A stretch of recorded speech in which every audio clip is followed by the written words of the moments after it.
What's going on? This is a session. This is our nuggets for the sound musician. And what we're going to talk about today is the topic is working in your business so that your business can then work for you. And this is really good. So I'm going to start off with like a story. So when I was back in college, really, throughout high school, I was always practicing.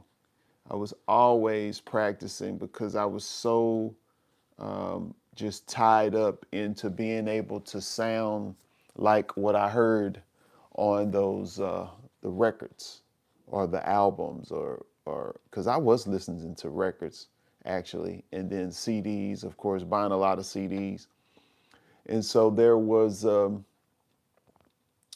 period of time where I was putting in a lot of hours trying to imitate the stuff I was listening to. And, I was just engulfed in listening and learning, transcribing, and putting things in different keys.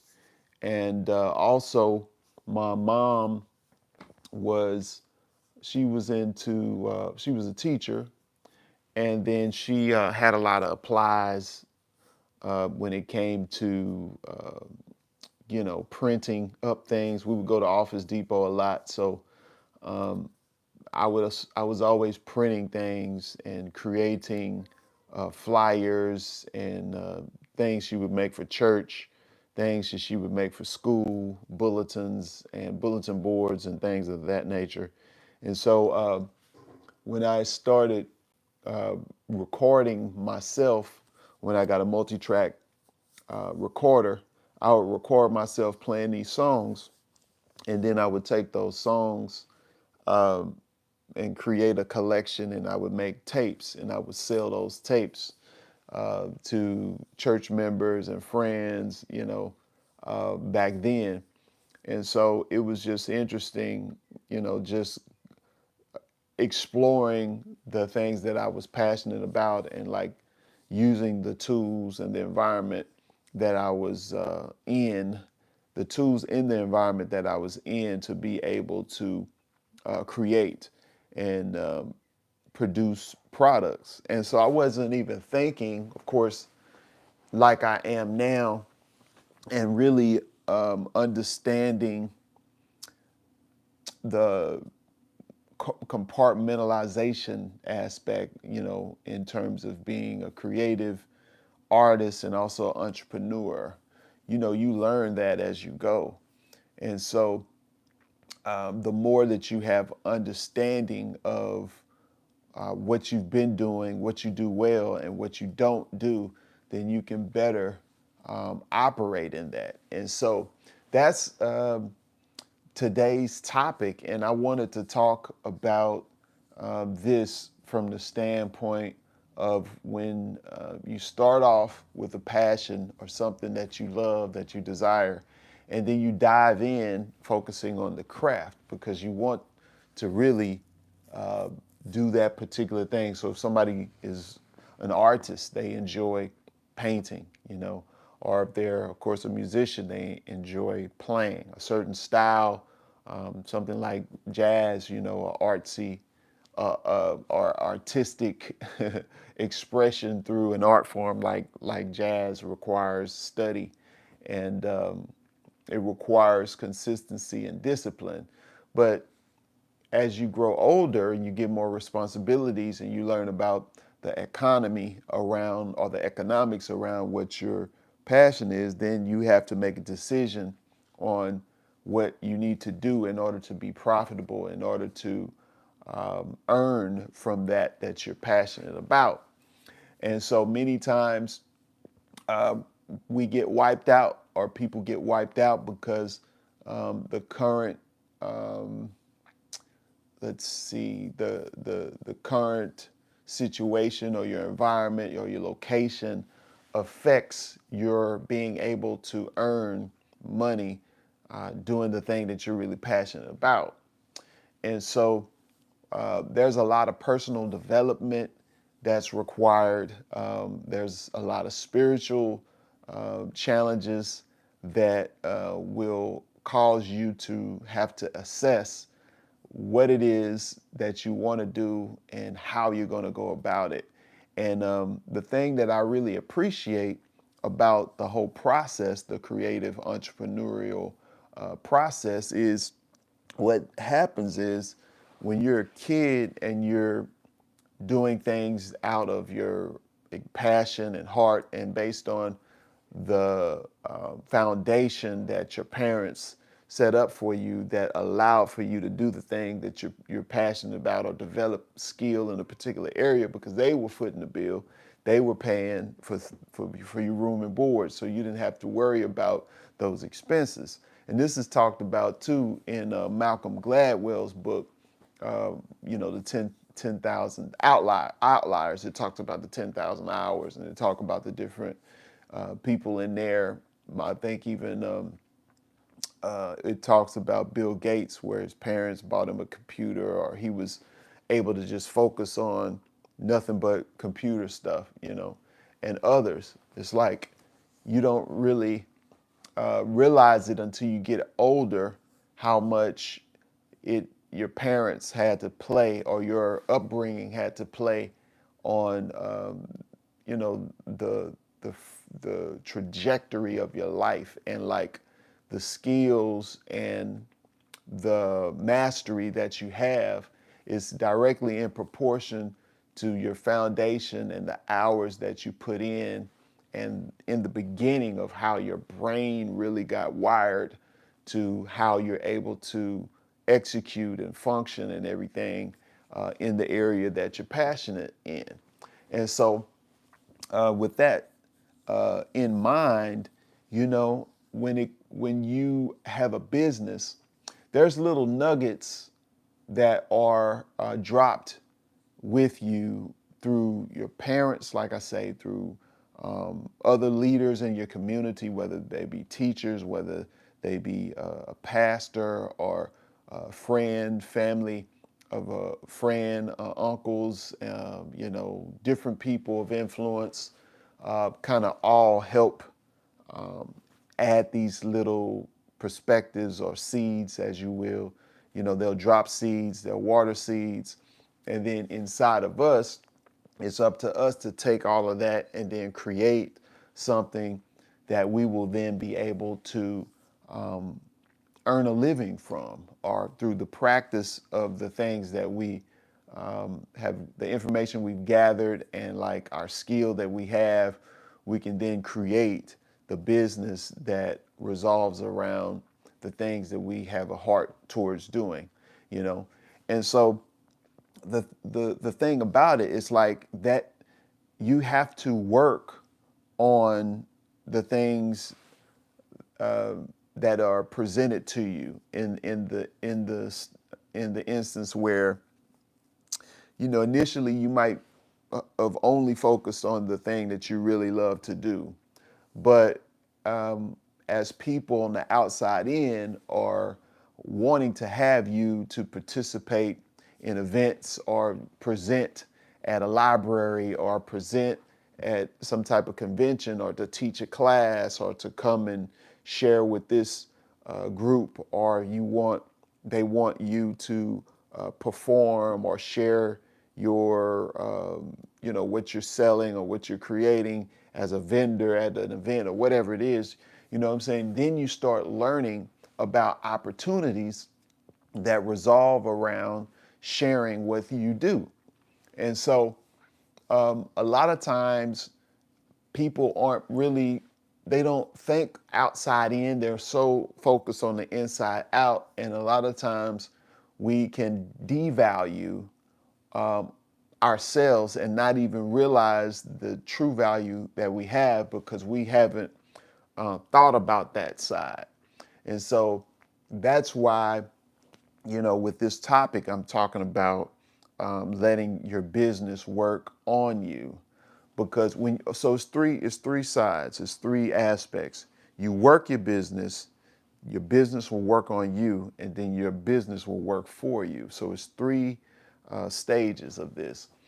And so I feel like I'm in the middle. I'm actually in all areas. So whatever areas that you have worked on and mastered in your business is going to be working for you now. You know what I'm saying? And then the areas that you're not strong in, that you're weak, they're working on you.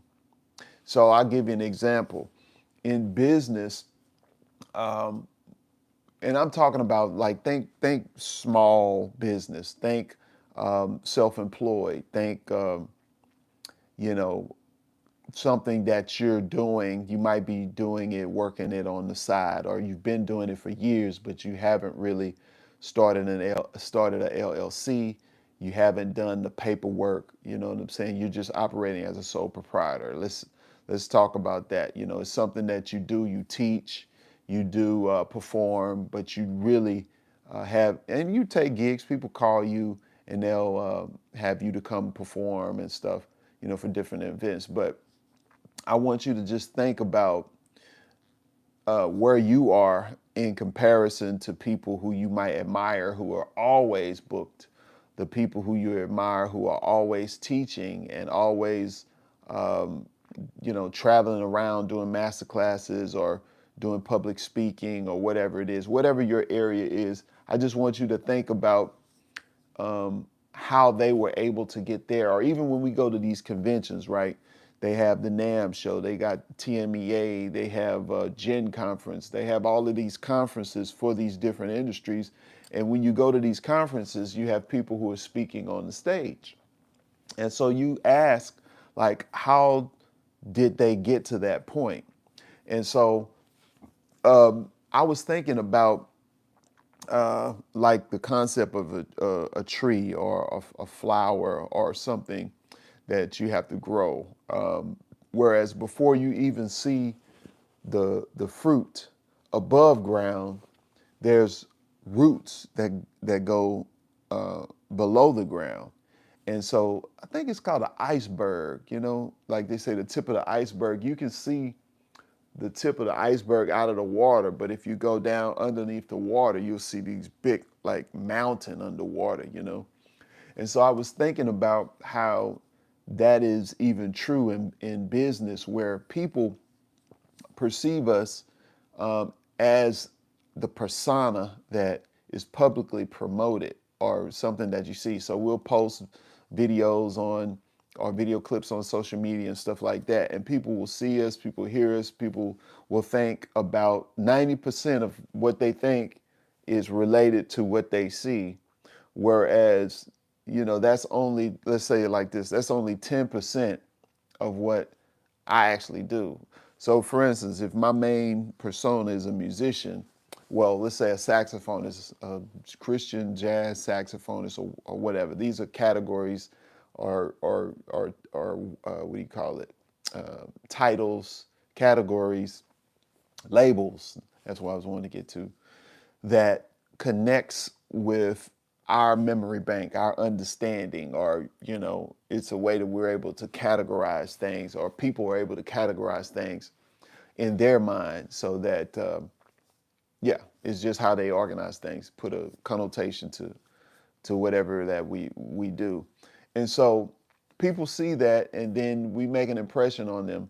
So they get a chance to know us. They get a chance to know us, to like us, and then trust us. And then whenever they want to go and hear someone perform, or, you know, they'll think about me. Or if they want, a student is wanting to take lessons with me, you know, they'll think about me because I've shared teaching, I've shared video clips, I've shown where I've played at different places. So uh, this uh, this whole persona is what businesses call branding, you know, and marketing.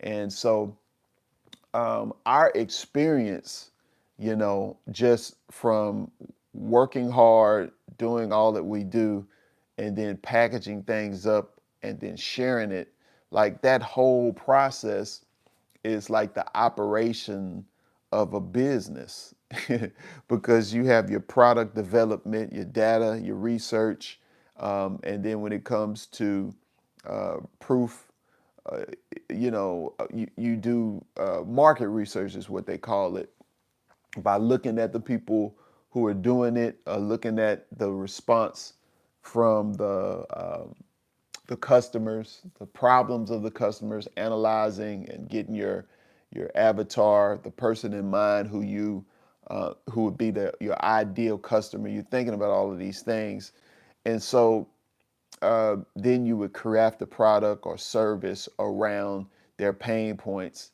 and then you would present it. And so, because you've done all the research internally, when you put things out, then you're really controlling a narrative and a perception from the outside in because you've done all this work on the inside out.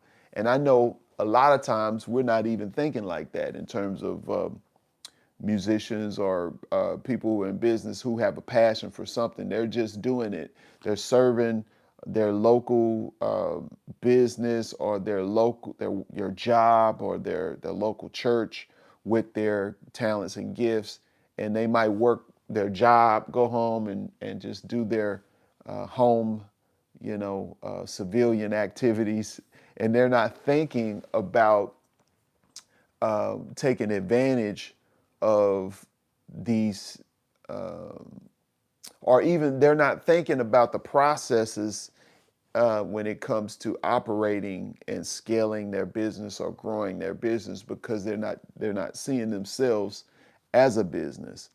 And so one of the things that I learned early on when I would study Rich Dad Poor Dad with Robert Kiyosaki, he would talk about the four quadrant where you're an employee, where you work your job, and then you're self-employed. That's where you're working for yourself, like a musician or a plumber or a contractor of some sort, someone who does yard work, that's a self-employed business.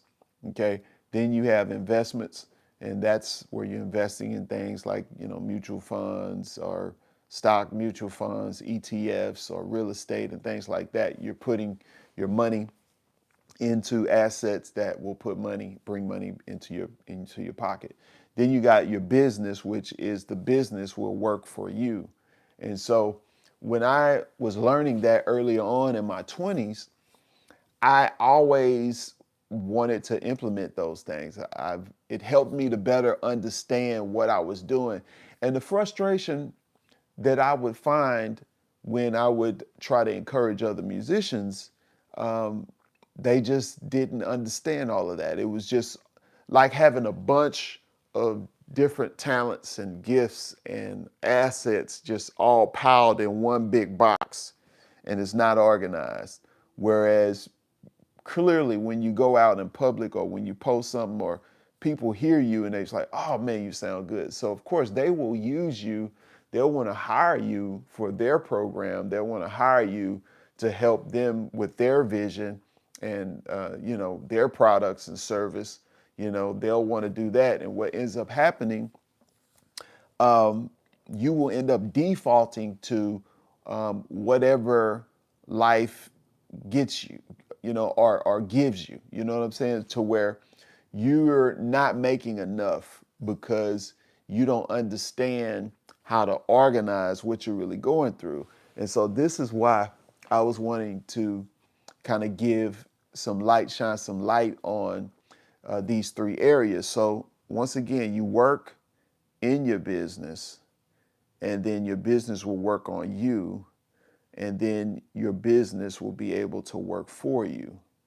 So we have some areas, especially as us as musicians, where we have worked and put in the hours on learning how to play the instrument.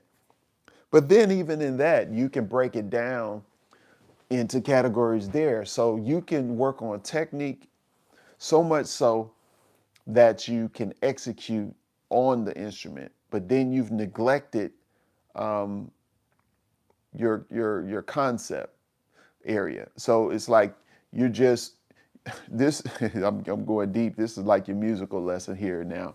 All right, so when I teach, I talk about technique and concept, where your technique has to do with all of the technical things like your dexterity, playing scales, arpeggios, your timing, articulation, that's like attacking your notes, and vibrato, and whole long tones, and all of those things. That's all just to help you produce a good technique and sound to execute on the instrument. The other side of the coin is your concept.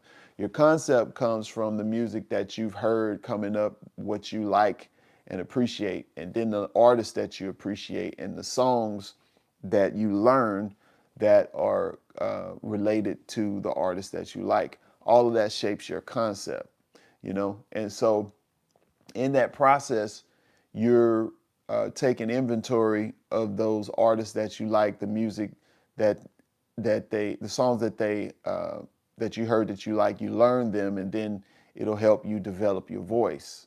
You know what I'm saying? And so a lot of times, I was going to say, when it comes to working on your business or working on your craft, you let your craft that you work on you.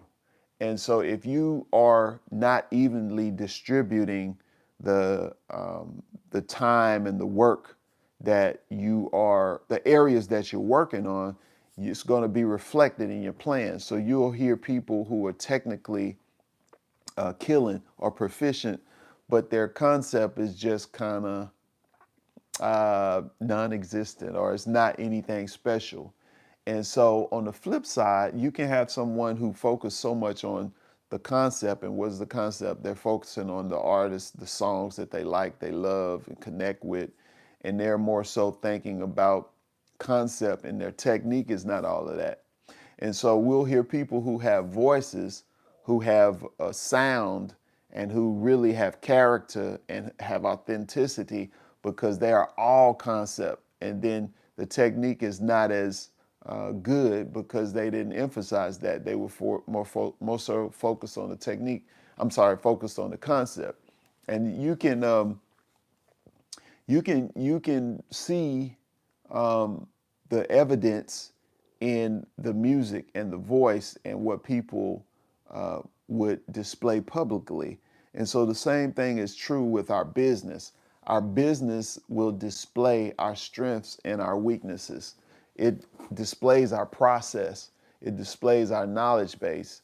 And so it requires personal development and discipline.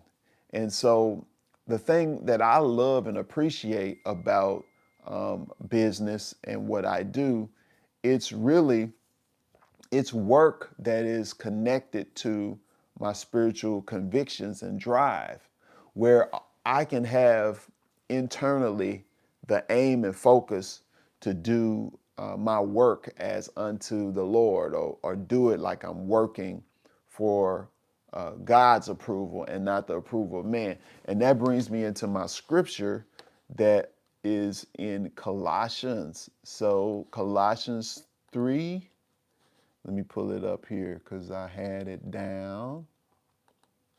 This is good stuff. So the scripture reference is Colossians.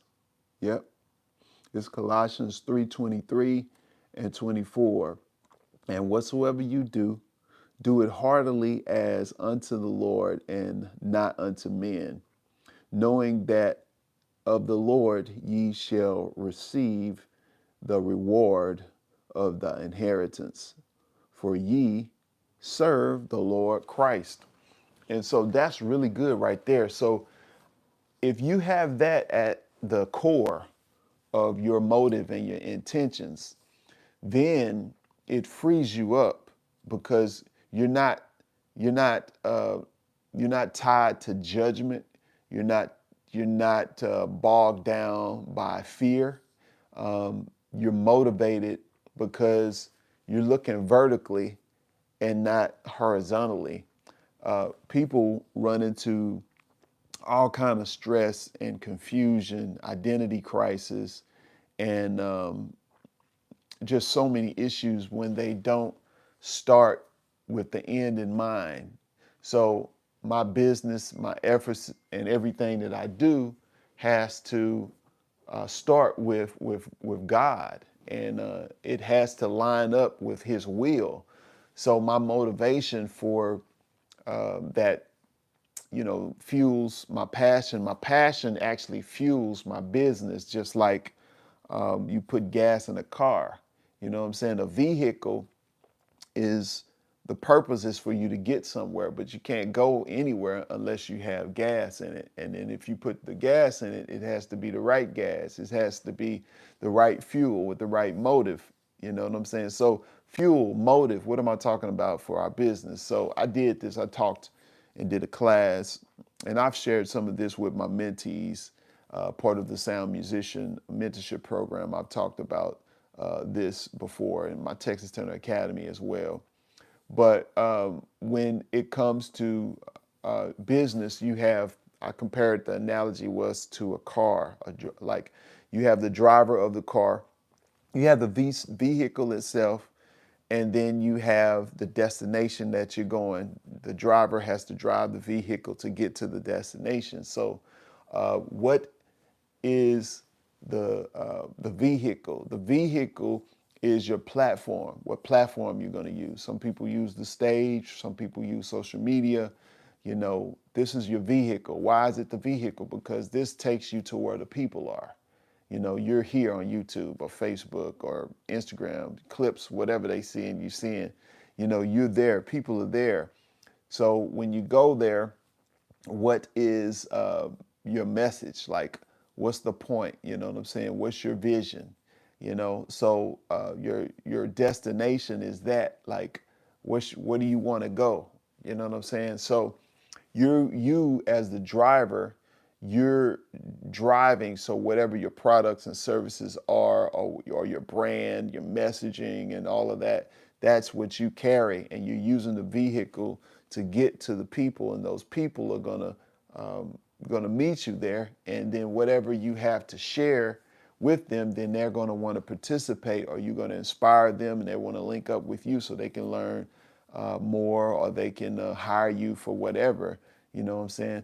So, but all of this is what you have to get more understanding of, so that when you are doing what you're doing internally, it can work on you, so that when you are doing public performances or public posts or whatever you do publicly, as you inspire people and make an impression on people, you are organized and have systems and things in place, so that when people reach out to you for your services, then you can offer them something that makes sense. And it'll also help you to even streamline that whole process, so that you can grow your business, so your business can then work for you. But I think a lot of times, a lot of artists or people are so, stuff is just so confusing and disorganized that they really don't know. So what ends up happening, you have people on the outside deciding for you what you should do, and then we agree to it. And so there's nothing wrong with that, because this is like the process. These the things that I'm sharing actually help us develop, and so we can put systems in place as people pull on us and ask us to do different things. And of course, this will even affect your price, because as we're needing to pay bills and having our own needs that we need to be met, then we got to think about exchange of time for money. Like, is it worth me going and taking this gig for whatever price it is? How is that going to affect my bottom line? Is it worth my time? Am I doing it more so because I want to do it for exposure or fun or marketing, whatever it is? Whatever it is, you need to be clear on why you're doing it. Maybe it's a relationship thing. You do a project or a recording for someone because it'll be good exposure for you, or you just want to develop a relationship or do a bartering system thing, or You want to charge a certain amount. So because people keep asking you to do something, and that's you're seeing that that's an opportunity for you to earn something that'll be a benefit for your household. You know what I'm saying? And so, and even sometimes we do things for exposure and marketing and relationships. But the thing about it, you just need to know the reason why you do um, what you do, the reason why you would say yes and the reason why you would say no. Let them know, because people are always in need of you in some aspect or some regard. But in order for you to get to that last, that third stage where your business is working for you, you have to have processes and things in place so that it will make sense. And so we're all at different levels, different places. And so I want to give this plug right now again for the Sound Musician Mentorship Program. So in the Sound Musician Mentorship Program, we work on developing of your vocabulary on your instrument, and then we also work on business. And this past week, we were talking about vision. And so I was sharing about that. And I shared the last week, I was talking about the vision, talking about Habakkuk, write the vision, make it plain. And so these are some of the internal things that are necessary for us to deal, with ourselves, have the go through the process of having personal development, and even organizing the things that we want to do. We have a passion for the things that we really want to do, and then realizing where we are right now. And so you have things that are deployed, that are happening, that are working, but then you have some stuff that you need to change. And so that's why it's important to have a mentor and have community and have accountability. And that's what you have. That's what we offer through the Sound Musician Mentorship Program. And so just a plug for that. If you want to sign up for that, you can go to shed.quamonfowler.com, shed.quamonfowler.com. And if you want to hook up a time to hook up with me on Zoom to talk through some stuff, you can set that up by letsgetsound.com. Okay, cool. So, so that's something I want to say. So, as you're out there, let's say you're by yourself, you don't have a mentor and you don't have community, you just kind of looking on YouTube or Instagram or wherever, and you kind of doing that in your leisure time in between gigs. Well, like I said before, you will end up defaulting to whatever circumstances are based on your environment that you're in. And people will pull at you, and then sometimes you'll get content with being discontent. What does that mean? So you'll just accept what you have. So I'm gonna give you some scenarios, and these are different people I'm thinking about in mind. So I've talked with students, and they'll say, hey, I want to be able to play this type of music, this type of way, in these particular venues. And I love the fact that I see what you're doing, and I want to be able to earn a living and take care of my family. And people will say that, and they're in the midst of working their job. A lot of guys play in that church, and then they're playing gigs. And so there's only so much time that you have, and some of them are teaching. So they're working a job, they're playing gigs, they're playing at church, and then they're teaching students. All right, and so all of the things that you're doing, serving other corporations or other organizations, it takes time. And then if you have a family, then that's more time. You have a spouse, and you have kids, and then you have responsibilities where you have to take care of things for them. There's only so much time that you have in a day. And so you've spent so much time serving others, other organizations, other corporations or whatever, and then you don't have a time, you haven't taken time to really know what it is that you want to do, how you want to do it. You haven't assessed what are your assets, what are your strengths, what are your weaknesses. You don't really have a clear mission statement. You don't really have a clear vision. And so what ends up happening, you just kind of go with the flow, like a pinball. Everything is hitting you and knocking you off of this and that, and you're just responding by everybody else's pull on you externally. And so because of that, of course, you're going to be dissatisfied. You're going to be frustrated. You're going to have a dream deferred. You're going to have something that you or dreams and ideas and things that you have sitting on the shelf that you're not taking advantage of just because you haven't taken the time to work your business. And so when I say that work your business, I'm talking about the thing that you have been keeping in your head, or the thing, even the tracks that you have on your computer, on your hard drive that are incomplete, that you haven't finished, you haven't completed. People love you. People might love you. They might love what you do, and they're hungry and wanting more. But you're selling yourself short and them because you're not organized. Like, you haven't worked your business to allow the business to work on you so that your business can then work for you.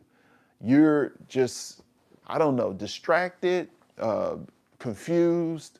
And this is why, even for myself, the reason why I'm doing more podcasts or videos where I'm speaking more, because I'm learning the value of communication and ideas.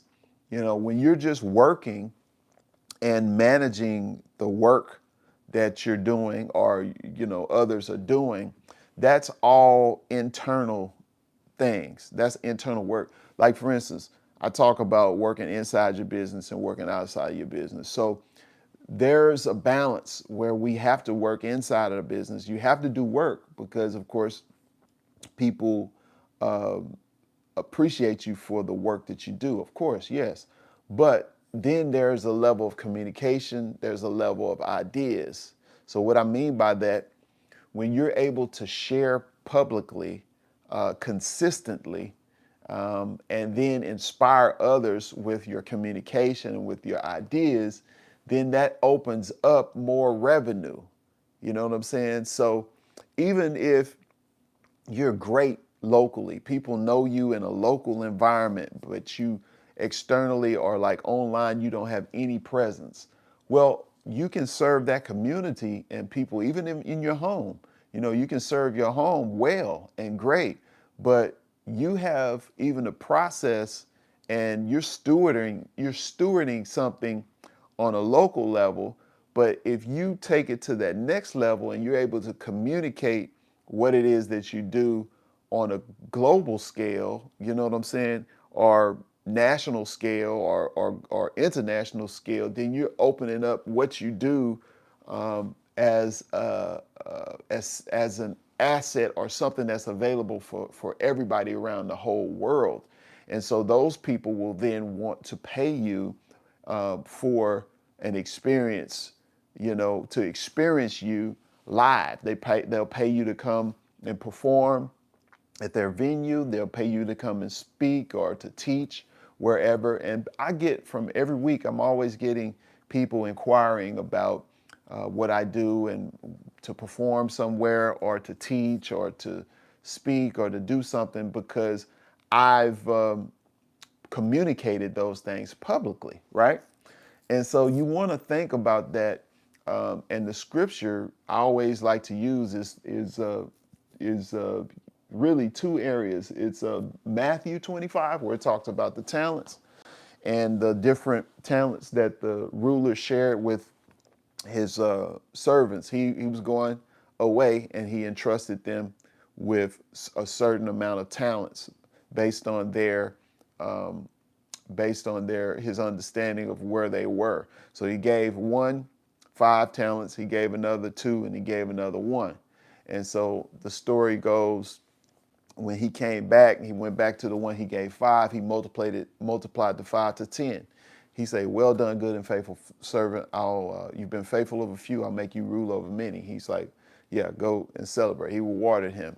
And then he went to the one he gave 5 talents. And then he said, well done, good and faithful servant. You've been faithful over few, I'll make you rule over many. So he promoted him. Went to the last guy.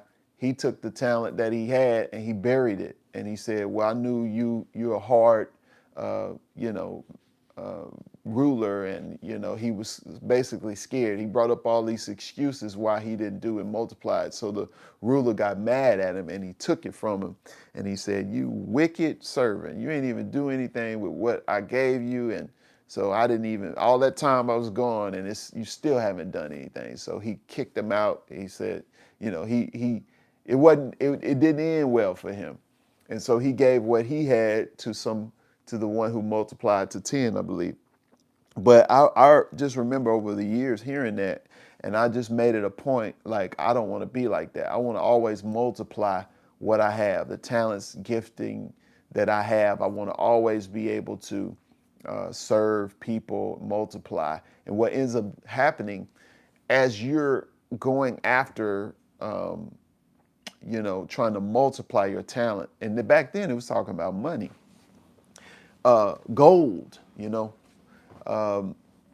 currency, And so as you work on multiplying, you take chances or you take risks.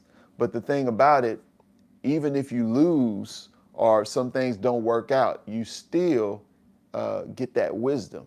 And so you can keep expanding and learning with the knowledge and the experience that you have.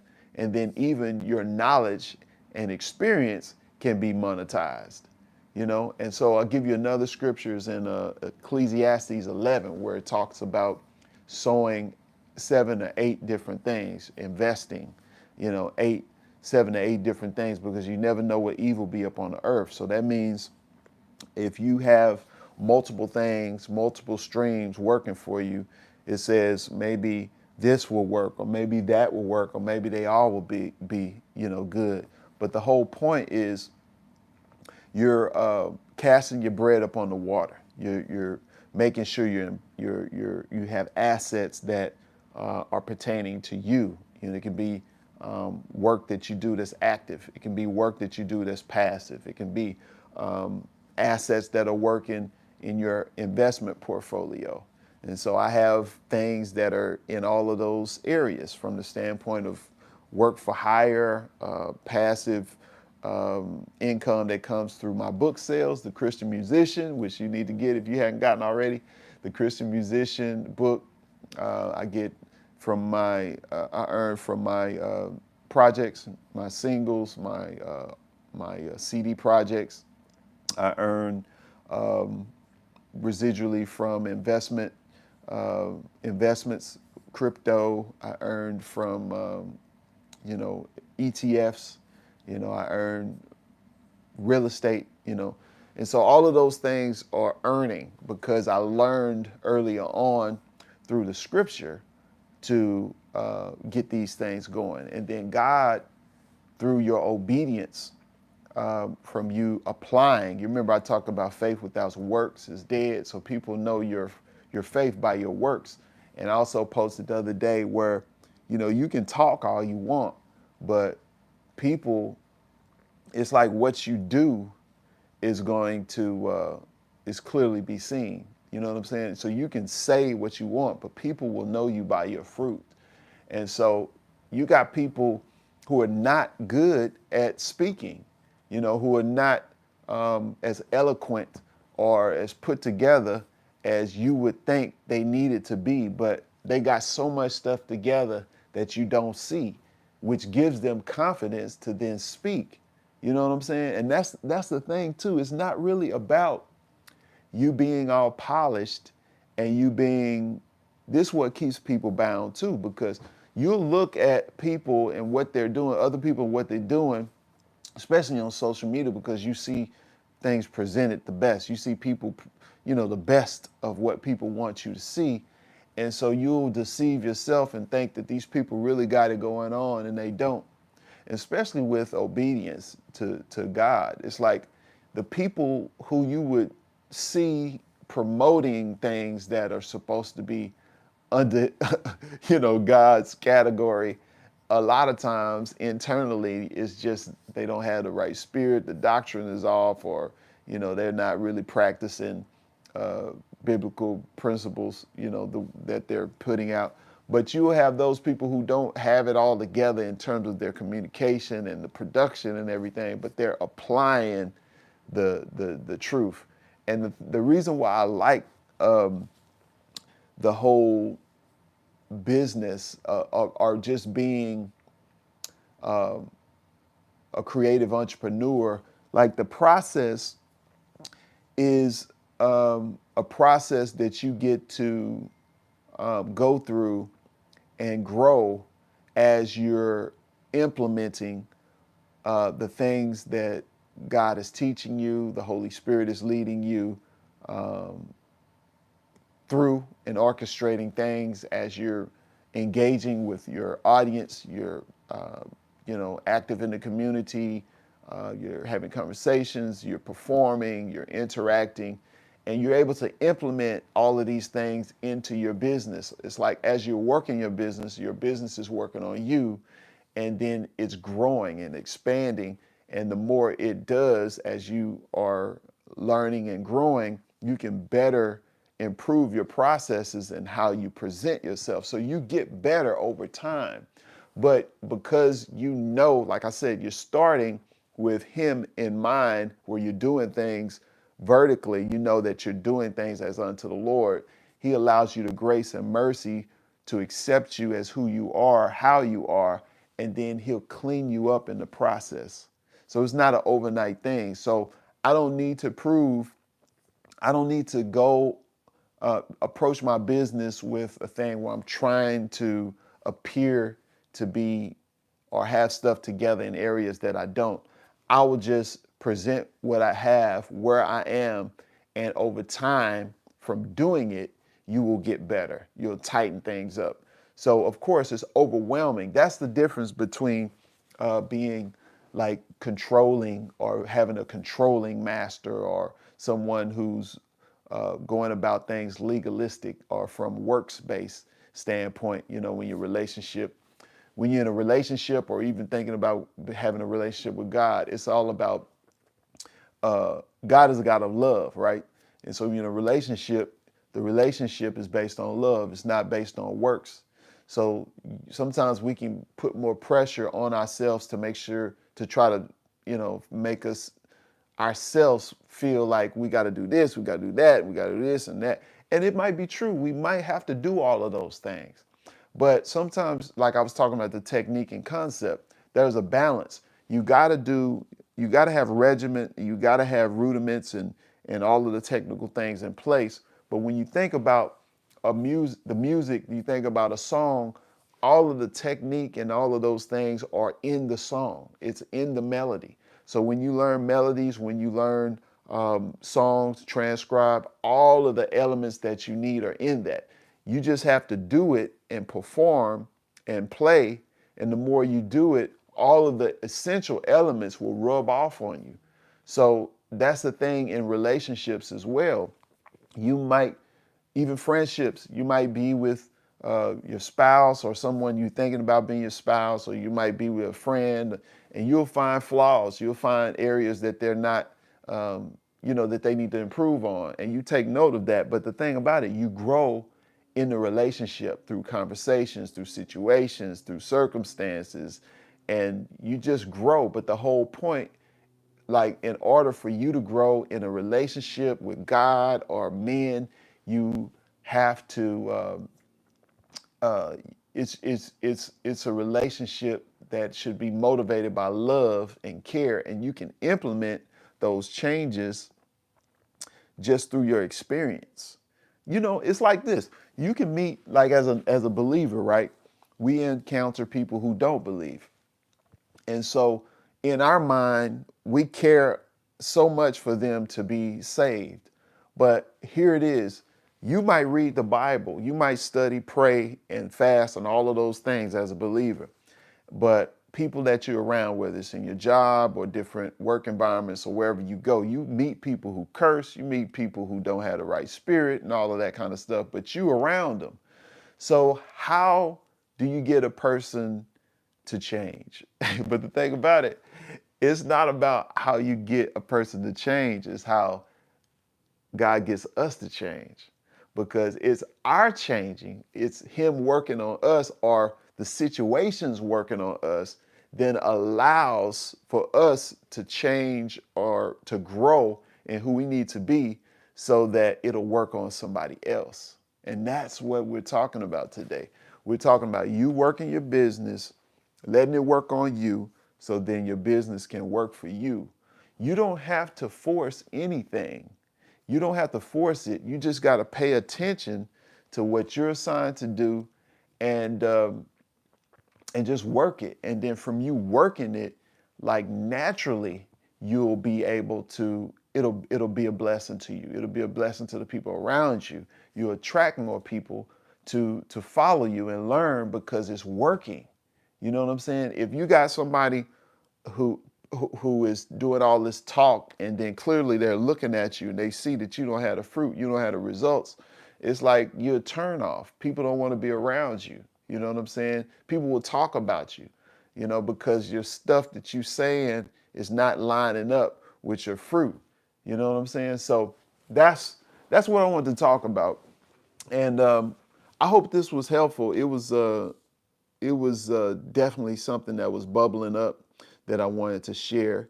And just going through here, if you enjoyed it, make sure you subscribe to my YouTube channel, Quamon Fowler YouTube channel. And also, if you're interested again in becoming a sound musician mentee, just go to shed.quamonfowler.com. And I'll definitely look forward to having you. And that's it for now. I wanted to do it in the house this time. And yeah, we did it. So still had some technical issues, but anyway, we're making it happen. So we'll see you on the next one. Peace.